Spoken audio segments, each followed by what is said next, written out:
Today, we're going to talk about finding your net worth and why that can be important for your financial future. We'll talk about why I started doing it 2 years ago and how it's changed, and how I tripled my net worth just in this year alone. But before we dive into that, if you are new to the channel, my name is Brad. I make videos with tips and motivation on how to get out of debt, save money, invest for retirement, all in the hopes of reaching financial independence. If that sounds like your sort of content, consider subscribing and hit that bell notification so you get told every single time I release a video or I go live. It is my last video of 2019, and I figure, why not wrap it up with a little bit of net worth and what my net worth is going into 2020. For those of you that have been watching me for a while, you know that I started tracking my net worth back in September 2017 when I had a net worth of minus $29,000.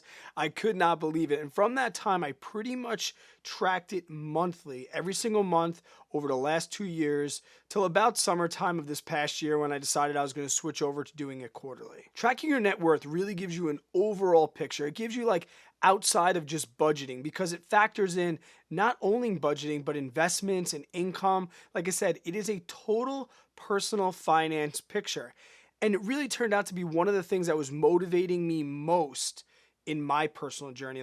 I had my debt snowball and I was getting rid of my debts, but that was only one piece of the puzzle, because I was also working on side hustles and trying to bring in extra money. And the budget and the snowball didn't always necessarily paint that picture for me, but my net worth did. After tracking my net worth for 6 months, I finally got to zero net worth. I was worth nothing. That was 6 months in, and I gotta tell you, it was almost as good as feeling as when I became debt free back in September. Becoming worthless and knowing that I was gonna be positive for the rest of my life was a great feeling. Before I show you exactly what my net worth is going into 2020, let's talk about how I find it, because people find their net worths in all different ways. And I'm not saying my way is the best way. It's just the way that works best for me. The first part of net worth is your assets, things that are valuable, things that, you can get money for, like cars and houses, all the way down to, actual money, cash in the bank. These are going to be your assets. And a question I got all the time when I used to post videos more often about net worth was, how can you have a mortgage but your house is an asset? Well, my mortgage is less than the appraised value of my house. So that difference is really an asset. That's a capital gain. Intangible items that aren't exactly cash, obviously things are only worth what people pay for them. But as long as you stay consistent, for example, I take my Zillow estimate of my house. Maybe it's not right, maybe it's wrong, but at least it's consistent. And for my truck, I use Kelley Blue Book. Maybe I won't get the exact value, but at least it's consistent when I look at those. And some people, they decide not to put their house and their truck into their net worth. That's completely up to you. But for me, if it has value over $5,000, it goes into my asset category. And your liabilities, those are the bad ones. Those are the debts. Those are your credit cards, your student loans, your car payment, your mortgage if the value of your house has gone down considerably. These are things that are just killing and sucking away at your net worth. And any goal of any personal finance journey should be raise your assets, lower your liabilities, and your net worth is gonna go up. And that's what happened to me this year when I tripled my net worth. So first, we'll take a look at my non-monetary assets, my house and my truck. Those are things that I have that I could sell for more than $5,000 if I needed to in a pinch. And one of the major contributing factors to my net worth going up so much this year, besides the bull market that we're in, is I sold a house in February that I had some equity in, about $80,000, and I bought a house that was marketed for less than its value. So the day that I signed a closing, I earned equity in this house. Now, this house was passed down to me from my father. Him and I discussed what we wanted for the price, and I was able to give my brother some money as well. But I got this house for a pretty good deal, and I stepped up my equity right there, which raised my net worth between the sale of the house and the purchase of this house. That was almost a $100,000 increase to my net worth in one day. Currently, right now, I have $200,000 in equity in this home right here. And, I could stay here forever, or I could sell this house. I can put $200,000 towards another house or another adventure. Having equity in the house feels good. My mortgage is a 15-year fixed rate mortgage, super low interest. It's going to be gone in about 10 years, and I'll be 48 years old and I won't have a mortgage anymore. My truck, which I found the value on Kelley Blue Book, like I said, it's a 2016 Toyota Tacoma in really good shape. It has no payments. I paid it off in October of 2018. Right now, that has a private sale value of $26,000. The next part of my assets is all of my investments, and there is a bunch of them scattered about between my wife and I. We'll start first with Tara. She has two 403Bs. One is with Voya, one is with Vanguard. The reason that we have two is because to switch all of our funds over from Voya into Vanguard would have been a ridiculous fee on Voya's standpoint, but we had to get out of there because the fees that they had on their 403B were ridiculous. And Vanguard, I'm a Vanguard fanboy at heart. We got over there. I made a video about how I don't like 403Bs unless you can get into something like Vanguard with low expense ratios and low fees. So that's what we're working on right now. So Tara's old one has $28,449, where her new one that we just opened earlier this year before she went on maternity leave has just about $1,600 in it. The same exact thing happened for me. That's why I have two 403Bs as well with $36,317 and $2,052.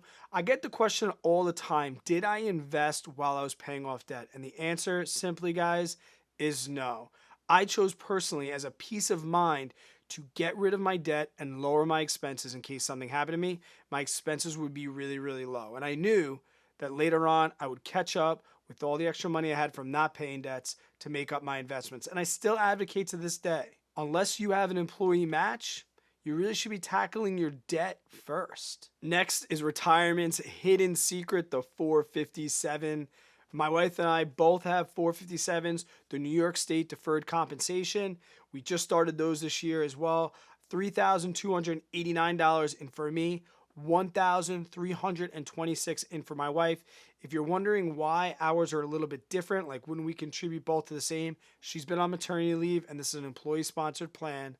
So during that maternity time, she was not able to contribute. So we'll catch her up as we move forward into 2020. And our goal is to max both of those out, both of those 457s out in 2020. And if you're not familiar with the 457, I'll leave the video down in the description below. But in short, it's very, very similar to the 401k or the 403b. But you do not have to wait till you are 59 and a half to take the funds out. Once you separate from your job, leave your job, retire early, move on to a different job, you could take all of those penalty free. Now they're tax deferred accounts, so you will pay taxes upon their withdrawal. But unlike the 403b and the 401k, you do not have to wait till you are 59 and a half to take out of your 457. I love 457s. In 2018, Tara and I maxed out our Roth IRAs. This year in 2019, we have not maxed them out yet. But guys, remember, you have till April of the following year. So we really have till April 15th to max out 2019. So we plan on doing that. We'll have our Roths maxed out. And then hopefully, without having any debt, we'll be able to max out 2020 before the new year next year and not have to go into that April season. My Roth just broke $10,000, which is awesome. Tara's is at $9,600. The reason that's a little off is we alternate months of our contributions. So in January, Tara's contribution will go in and then they'll be just about the same. Some minor differences with capital gains. Now, if you remember in September, I sold off my Robinhood and I got rid of all of it so that I could be out of debt. Well, that brokerage account has rose up to $1,045, all on refer friend stocks. Guys, if you are curious to see what kind of free stocks you actually get through Robinhood, let me know. I'll make a video because right now, everything in my Robinhood portfolio is all from refer friends. They're all free stocks. So I'm thinking about doing the video, but not sure if you guys are really interested. Leave in the comments down below if you want to see my $1,000 Robinhood portfolio that was given to me for free. I got my Vanguard brokerage account with one thing in it, VNQ. Q, that's a shout out to you, buddy. I cashed in all my change months back, did a video on it for Q. And right now that's sitting right there, 281. It's a REIT. So I got my hands in the real estate market a little bit. I told Q that every single time I collect enough change to buy another share of VNQ, that's what I'm going to do. And right now, I think I have I think that's 3 shares worth. You guys know how I feel about Capital One and their Performance 360.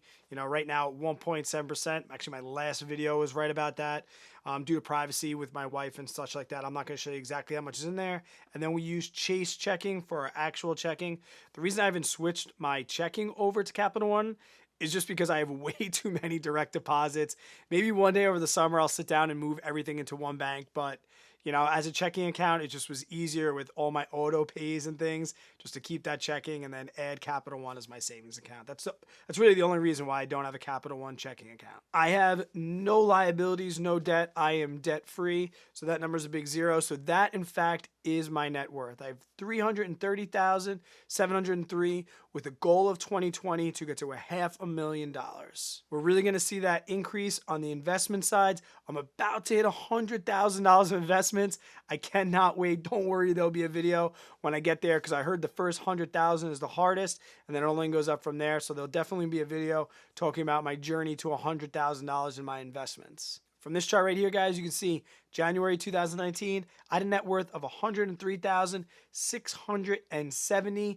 I've increased my net worth $227,000 this year. Like I said, a large portion of that went to the sale and the purchase of a house. But guys, there was other things that really made the difference. I made automatic investments after my debts were paid off. I made automatic debt payments. Automation is a key to financial success. I say it over and over again. And the cliche, guys, I got out of debt.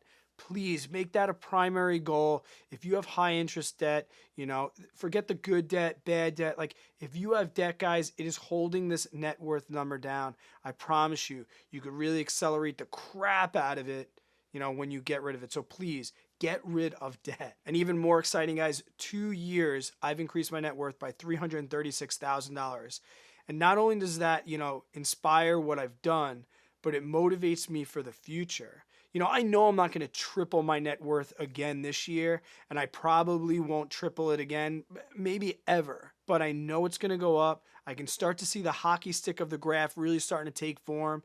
I can really see where I plateaued off my net worth because I was really attacking debt, and now things are just going to go up and up, and I'm super freaking excited about it. Up here, I'll leave a playlist with all of my other net worth videos over the course of the last 2 years. Right here, I'll leave a Vanguard playlist, which can pretty much give you a beginner's take on how to open a Vanguard account, a Roth IRA, what's VTSAX, things like that. It could really be beneficial to you.